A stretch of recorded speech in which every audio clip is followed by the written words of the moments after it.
सातारा जिल्ह्यातील एका छोट्याशा गावात फक्त 13 वर्षांच्या मुलीचं आयुष्य काही क्षणांत थांबलं. शाळा, स्वप्न आणि निरागस हास्य सगळं संपलं एका दुपारी. सातारा जिल्ह्यातील सासपडे या छोट्याशा गावात सूर्य जरा वेगळाच उगवतो. येथली माती, येथली माणसं साधी, प्रेमळ आणि भावनांनी ओथंबलेली. त्याच गावात राहत होती आर्या चव्हाण. वय फक्त 13 वर्ष. डोळ्यांमध्ये चमक, चेहऱ्यावर मिरागस हसू आणि स्वप्न मात्र आकाशा एवढं मोठं. आई शेतात शेंगा तोडायला जात असे. वडील सागर चव्हाण शेजारीच काम करत.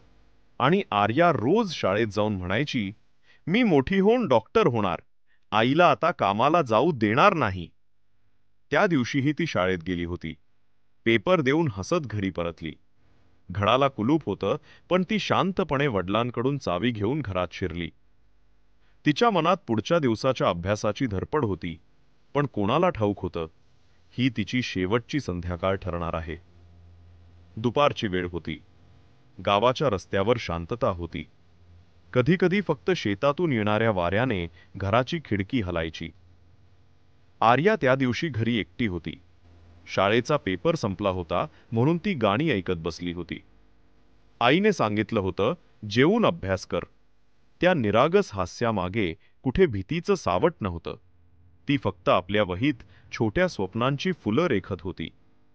पण कोणाला ठाऊक होतं, त्या दारातून आत येणारं कोणीतरी तिचं जग अंधारात लोकणार होतं. दारावर टकटक झाली. आर्याने विचारलं, कोण आहे? बाहेरून ओळखीचा आवाज आला. आवाज साधा, पण नजरेत वेगळाच भाव होता. क्षणभरानं गावातल्या त्या घरात शांतता पसरली.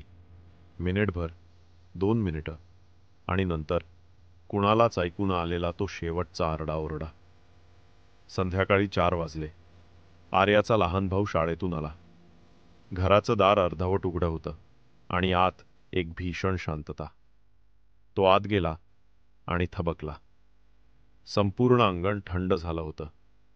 भिंतीवर तिची वही पडलेली, मेजावर तिचं पेन आणि जमिनीवर ती, आपल्या निरागस हसण्यासोबत कायमची शांत. तो बाहेर धावत गेला. बाबा, बाबा असं ओरडत गावभर फिरला. वडील सागर धावत आले. आई शेतातून आली आणि दोघं जमिनीवर कोसळले. त्या क्षणी सासपडे गावात सूर्य मावळण्याआधीच एक कुटुंबाचं जग अंधारात बुडालं. वाऱ्यासोबत फक्त आईच्या हंबरड्याचे आवाज फिरत होते आणि घरासमोर उभी राहिलेली लहान शाळेची बॅग जणू विचारत होती, माझी आर्या परत येईल का? दुसऱ्या दिवशी सकाळी सासपडे गावात सूर्य उगवला होता, पण कुणाच्याही घरातून दिवा पेटला नव्हता. गाव शांत होता, पण हवेत संताप मिसळलेला. सगळ्यांच्या मनात एकच नाव, आर्या. त्या चिमुकलीचं शरीर आता तिच्या घरासमोर होतं. आई तिच्या डोक्यावर हात ठेवून रडत होती. उठ ना ग, शाळेला उशीर होतोय तुझा. पण ती शांत होती, खूपच शांत. दरम्यान पोलिसांनी आरोपीला पकडलं. गावात बातमी पसरताच लोकांचा संताप उसळला. त्याला आमच्या हाती द्या, आमच्या आर्याला न्याय मिळालाच पाहिजे, असं ओरडत शेकडो लोक त्या घराकडे गेले. काही जण घराच्या छपरावर चढले, पत्र उचकटायला लागले आणि हवेत घोषणा घुमल्या, आर्याला न्याय मिळालाच पाहिजे. गावात पोलिसांची फौज उभी होती, तरीही जमाव थांबायला तयार नव्हता. कारण हा संताप एका आईच्या अश्रूंमधून, एका भावाच्या ओरडीतून आणि एका वडिलांच्या तुटलेल्या मनातून उगवला होता. शेवटी पोलिसांनी गावकऱ्यांना आश्वासन दिलं, आम्ही त्याला वाचवणार नाही. फास्ट ट्रॅक कोर्टात खटला चालू, आर्याला न्याय मिळेल, लवकर, नक्की मिळेल. हळूहळू लोक शांत झाले. आर्याचा मृतदेह शोकाकुल वातावरणात स्मशानाकडे निघाला. आईच्या डोळ्यातून अश्रूंचा प्रवाह थांबत नव्हता. ती म्हणाली, माझ्या आर्याचं स्वप्न अधुरं राहिलं, पण तिच्या नावानं दुसऱ्या मुलीचं आयुष्य वाचलं तरी मला समाधान आहे. त्या शब्दांनी गावातील प्रत्येकाचं हृदय हललं. त्या रात्री सासपडे गावात कोणी झोपलं नाही.